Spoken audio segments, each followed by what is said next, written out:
how more essential could the first part be than that? No, I understand. And in the show 23, I talked about the necessity of having a diary. Right, there you are. Section 2, the physical clairvoyance. Now, do you think this is an exercise to go through and actually enhance physical clairvoyance to pick it up, or is this more of just a discipline building exercise to progress through this? My experience has been that any work at all that's concentrated and disciplined in that particular area has a payoff. Whether it's the payoff you think it's going to be when you start doing it, or whether it's another payoff entirely, is a completely different issue. And, one of the things that I think your readers, or your listeners rather, should keep in mind is that a lot of times people approach books like Liber E and some of the other Crowley texts like this, and they think, oh, this is something that you just do once and run through, and then you move on to the next thing. That's not the case. The stuff in Liber E you keep doing over and over and over again as a magician. Remember, Crowley was writing in his book right up until the time he died. So these exercises are things that you do over and over and over again and keep coming back to. They're not just things you blow through once. Looking at the physical clairvoyance issue, I think people need to go through that, to work with it, and to see what sort of results they get and write them down. And the short-term work here always seemed to me to be about blowing through a lot of the barriers that keep one from developing astral projection and scrying ability. And, we may have talked about this before, but as people age, they tend to develop a sort of, armor or carapace around themselves that keep them from seeing things on the astral plane easily. And this exercise is really a way to get people to start breaking that down and to open themselves up to the possibilities and experiences that can come later. The asana, I see like the asana and pranayama exercises kind of go hand in hand in many cases, working on the posture and then also working on the breath.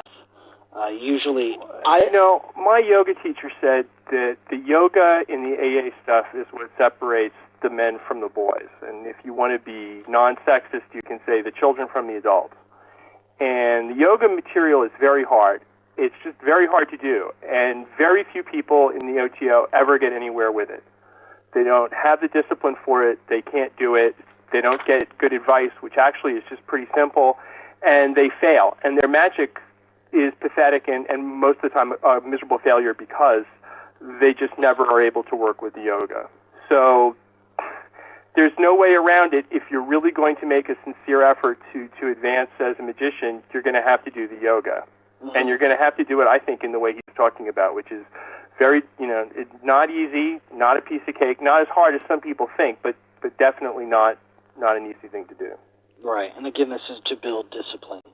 No, it's the discipline comes from getting up every day and doing it. Right. That's not what it's there for. It's there for to get you to be able to concentrate to the point where you can pay single-minded attention on things. And right. That's why Raja Yoga is the goal there.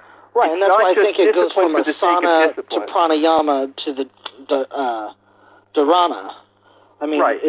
You have to be able to sit still, and then you have to control your breath. And once you can do those two, then you can do the mind control. Right, exactly. There's no way that you can ever get to those higher levels without training your body to sit still and breathe the way you want it to. And all the speculation and all the intellectual rationalization that people want to do doesn't cut it. No, you're absolutely correct. And I think you need to get away from the idea of telling people it's to build discipline. That's not the point of it. The point of it is to develop those physical properties. Like going to the gym every day and doing weightlifting, for example, isn't about being a disciplined person who goes to the gym every day to do weightlifting. It's about getting big muscles. If there was a way to get all of us to samadhi instantaneously, the way people thought they could in the 60s with LSD, we would be telling people to go and do it. The last thing that you want to do here is push some kind of Calvinist, Protestant, work for the sake of work attitude about it. That's really not what it's about. It's about developing those particular skills. And if there was an easy way to do it, that's what we'd be pushing. Crowley's way is actually faster and easier than most other ways. If there is a faster and easier way, then we'd love to see somebody show it to us. And then you get to the physical limitations again to know what your limits are, what you can and cannot do, so that you could operate realistically. Right. But remember what's written at the top of the temple in ancient Greece. Know thyself. If you don't know these limitations, how can you say you really know yourself? This is the ultimate occult point of actually being a self-knowledgeable person, of having gnosis of the self. It's knowing how far you can walk without falling over. It's knowing, how much you can bench press. It's knowing how long you can juggle. It's knowing these different things. How much alcohol can you consume without having your motor, reflexes impaired? Mm-hmm. How can people say they know themselves if they've never done any of this work and aren't continuing to keep doing it? Now, the other thing is, these things are constantly changing, so people have to go back and continue to test themselves. That's why Liber E is so essential. That's why you have to keep constantly coming back. It's not something you do once and then put aside. I kept a journal for a while, like it said in Liber E.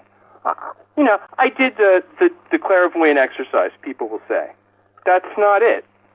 It's something you do over and over and over again, like Yogorum. You don't do that just once. You keep doing it. And Liber E is the book you keep doing in a variety of ways over and over again all the time. Now, the next section is interesting. It's a course of reading. So again, kind of balancing out the physical limitations, it's also, are you going to be able to read all of these things and actually absorb all the information that's in it? Right. Again, though, this is the start. This is the way you can communicate with other people, is by having a common language. You have to know the language. And a lot of times you have to keep coming back to those texts. In the course of long-term work, you're going to find yourself coming back to those texts over and over again. A friend of mine is reading the AA reading list for the first time, and he's going through the equinox. And, how many times have we read those books and gone over the magic glasses? People keep talking about that. Well, we got right back into it again and reread it and learned new things and saw new things. So Liber E, again, is something that you keep coming back to, you keep getting again. But if you don't have that basic intellectual knowledge in common, you can't communicate with the other people who have it. Again, this isn't sort of a test. It's a test in a way, but the idea is not to pass the test by reading all the reading list books. It's being able to have that language down, that common shared intellectual language, so that you can communicate with people and so they can communicate with you.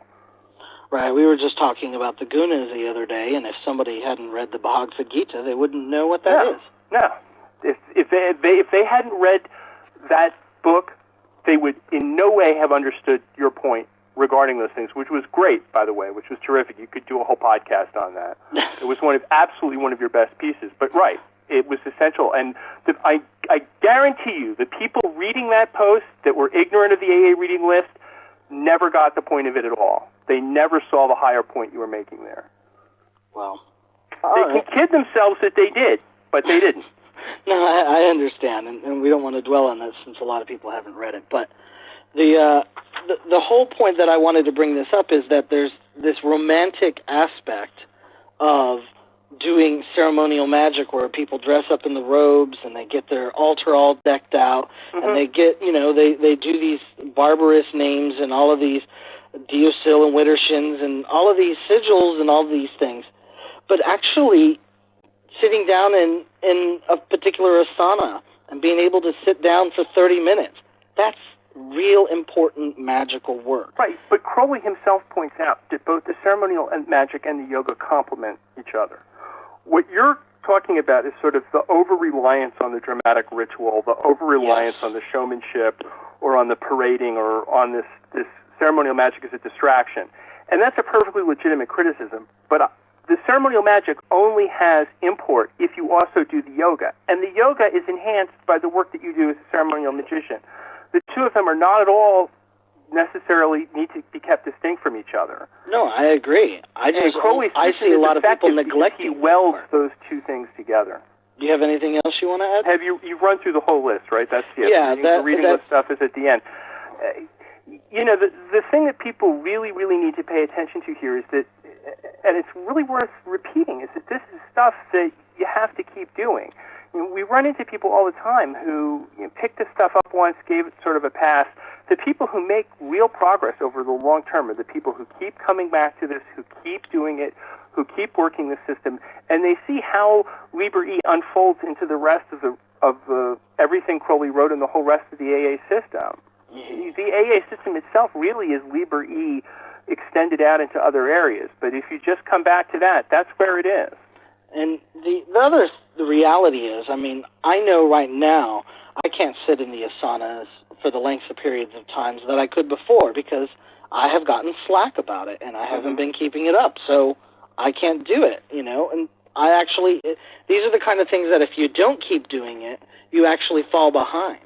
It's right, and I think what happens is that people tend to substitute other sorts of ideas. They see the people around them as being really dumb, people with less experience than they do. They lord over what little they have, with the sort of the kingdom of the blind, the one-eyed man is king kind of deal. And that's really not sufficient. And it's never too late to go back to this stuff. It's never too late to make a real concentrated effort. But the younger you are, people in their 20s are going to have a much easier time with a lot of this stuff than people in their 40s or 50s are. You only have one incarnation to work on this stuff now. Start immediately. Don't procrastinate. Work hard now because the payoff is really great. And the rest of the stuff without the Liber E applications is just not, it's not going to cut it. All right. Well, that sounds good. Perhaps we will continue this kind of conversation in the future about some of the other Libers. Fantastic. So thanks again for being on the podcast. Thanks for having me, John. 93. I hope everybody enjoyed that discussion I had with Keith about Liber E. In the future, we plan to be talking about some of the other Libers and as I said, more of the practical aspects of magic. That doesn't mean we still won't be talking about the organizational, philosophical, and so forth. We'll be doing that too, and I'll be having other guests to talk about these things also. So I hope you enjoy that. The next interview is with Eddie Minzenmayer. He is the owner of Latex Records, and I wanted to have him on the show because I thought it was a really interesting combination on how magic and ceremonial magic and interest have influenced music and culture in the musical realm. In particular, how it contributed to Eddie and the creation of his record label, as well as how it has influenced the bands that he puts out on the labels. So here's a discussion with Eddie Minzenmayer of Latex Records. Eddie Minzenmayer of Latex Record, welcome to the podcast, Eddie. Thank you, John. It's nice to be here. You started Latex Records a number of years ago. What was the reason that you started the label, and how did you get into distributing music? Well, it's actually kind of funny because that was really never my initial intent, although I've always, growing up in the late 80s and having an interest in the 80s goth industrial scene, basically, there were certain record labels that always drove that scene, and so not only being interested in the bands that were moving all of that forward, it was also pretty much driven by very specific record labels. So that was always an interest, but not really something that I ever thought I would actually be doing today. Initially, I started out just doing a website as a hobby called Rhythmus Network, and I was doing a lot of interviews and running internet radio and doing CD reviews and things like that. And eventually the record label came about by the production of the first CD, which became the first release on the label, called Electro Age 1, The Awakening, which initially it was just going to be a CDR, which was just going to be for promotion for a lot of the bands and labels that I was working with at the time, that basically I just felt that they deserved more exposure, and so I was just trying to help them out. So how did a CDR of a bunch of bands turn into your first release? Well, that's kind of funny. Like I said, it was really never planned. Basically, the CD project was pulled together and was working into just being, like I said, a CDR release for Rhythmusnet. But then I also made friends with DJ Pulse at that time, who also runs MediaCast 1 now, which is... him and I were we decided why not just start a record label. And of course, not really in it for the money. He was running he was running his own internet radio show at the time, and of course, having MediaCast 1, he was helping other internet DJs get started in that medium. At the time, there really weren't a